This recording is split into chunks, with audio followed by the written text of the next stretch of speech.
अली भाई बात ये है कि ये जो इन्होंने जब एतमाद लेके आए थे, मैंने तब भी ये सवाल किया था कि भाई इस वक्त लाने की इसको तुक समझ नहीं आ रही, या तो बताएं, कन्विंस करें हमें कि 1.5 साल जब आपकी गवर्नमेंट का रह गया और आज भी सवाल जू का तू है, लेकिन आपकी भी समझ कुछ नहीं आ रही।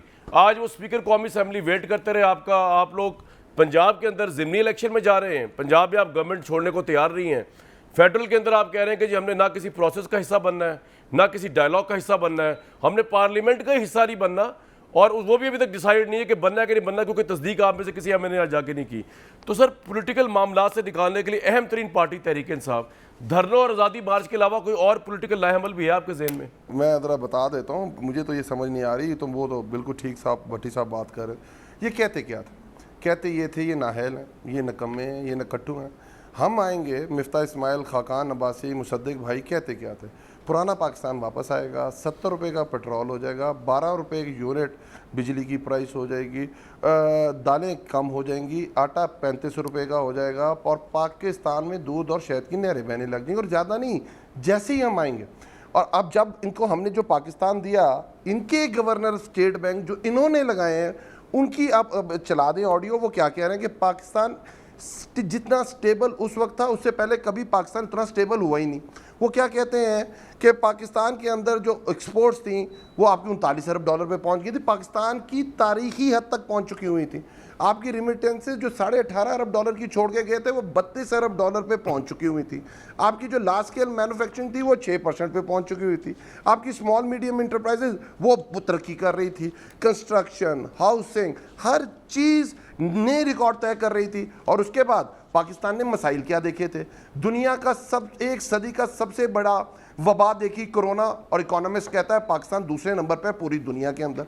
लोकस को भुगताया। उसके बाद आपके सामने हमने जिस तरह एफर्ट पुट इन करके नए डेमो के ऊपर काम शुरू किया, एहसास प्रोग्राम शुरू किया, ये 2000 रुपये को प्रोपोगेट कर रहे हैं हम। 14,000 रुपया कैश उन लोगों को दे रहे थे जो 32,000 या 32,000 से नीचे इनकम जिनकी थी। अब पाकिस्तान इन हालात के ऊपर खड़ा है। दुनिया आपको एक्नॉलेज कर रही है कि आपने बिलियन ट्री सुनामी के ऊपर आपको बोरिस जॉनसन आपको कह रहा है बड़ा ज़बरदस्त काम है। आपको दुनिया अप्रिशिएट कर रही है। जस्टिन ट्रूडो, प्यूटन आपको कह रहा है कि जिस तरह आपने इस्लामोफोबिया के ऊपर और आपने काम किया, दुनिया में से इस्लामिक सारी हेड ऑफ द स्टेट्स आपकी तारीफ कर रहे हैं। यूनाइटेड नेशन में करारदाद पास हो रही है, एक दिन रखा जा रहा है जिसपे वो मजम्मत होगी।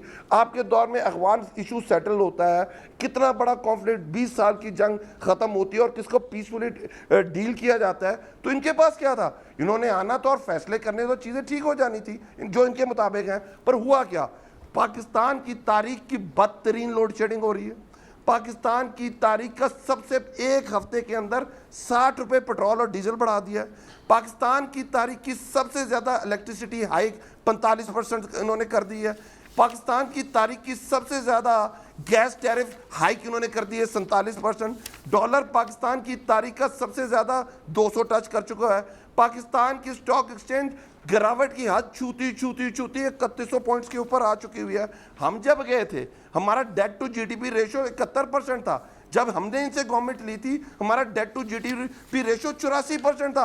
हम अली भाई अब आपने बोल लिया, मेरा एक सवाल है आपसे। आते ही और सुने सर सुने, और ये कहते क्या? यार मेरी बात तो सुने अभी तो। सर आप ही पिछले 5 मिनट सुन रहा हूं, लेकिन सवाल तो ले ले अगला। जिसको महंगाई कहते हैं, जिसको मुसद्दिक भाई कहते थे कोरोना के अंदर एक बंदा कुल्हाड़ी उठाता है, उसके बाद उसको दूसरा पकड़ता है, और इनकी जो पॉलिसी है इंडिया की पॉलिसी अपनानी चाहिए, उससे कामयाब हो गए। उसके बाद कहते हैं गरीब आदमी का बजट। आप बताएं, ये जो कैमरामैन आपके सामने खड़े हैं इनको बताएं, ये 20,000 के अंदर बजट लेके आए, 15% पाकिस्तान के अंदर महंगाई है।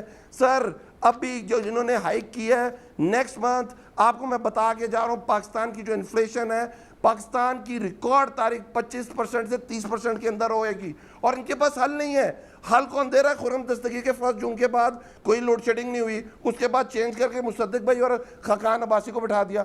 इन्होंने कहा कि मेरे पास पर्ची से हल ले लो। खाकान अब्बासी ने आपके प्रोग्राम के अंदर कहा कि गैस का इशू मैं देता हूं और गैस इससे सस्ती हो जाएगी। मिफ्ता इस्माइल कहता है मुझसे ले लें, 12 रुपए यूनिट में बिजली कर दूंगा। ओ भाई मिफ्ता साहब को माफ कर दे, वो मासूम आदमी, मेरी बात सुने। आखिरी जुमला, आखिरी जुमला, बोल ले जुमला, जो दे उसका भी भला, जो ना दे उसका भी भला।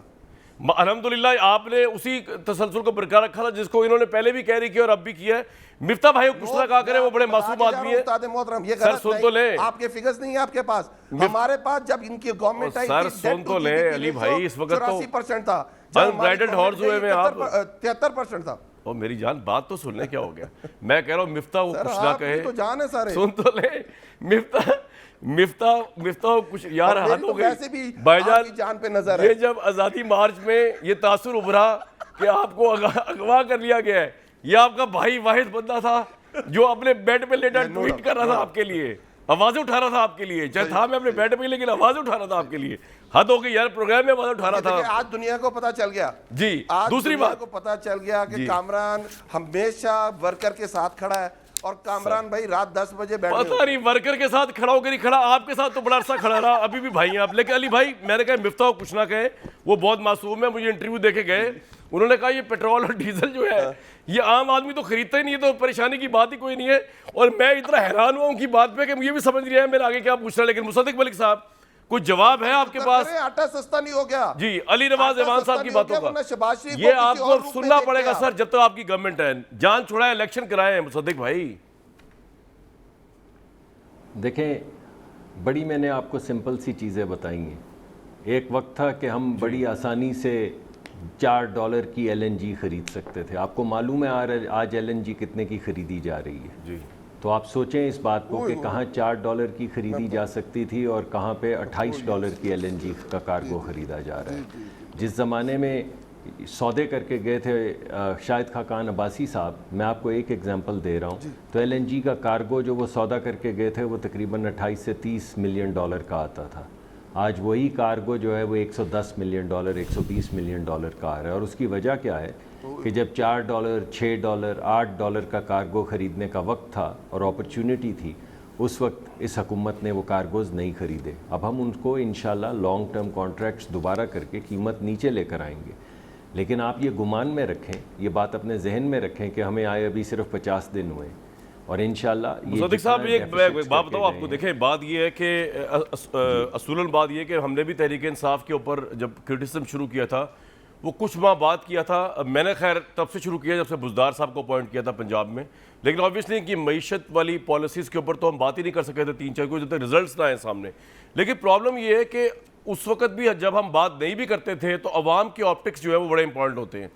अब अवाम ये जितनी आप ये टेक्निकल गुफ्तगू समझा रहे हैं ना, LNG की इन्होंने खुले इन्होंने लिए नहीं, पेट्रोल सस्ता लिया नहीं, ये हो गया वो हो गया, अवाम इसको मानने को तैयार नहीं है। मुसद्दिक मलिक साहब, अवाम ने अब आपको देखना है और पूछ रहा है कि भाई शहबाज स्पीड से मुराद डॉलर और पेट्रोल की स्पीड है या कुछ और है आपके नज़दीक, डेवलपमेंट की स्पीड है? तो इसके ऊपर आपसे सवाल होता रहेगा। और कोई आपके जहन में प्लान है कि सवाल कब तक- बरहक है?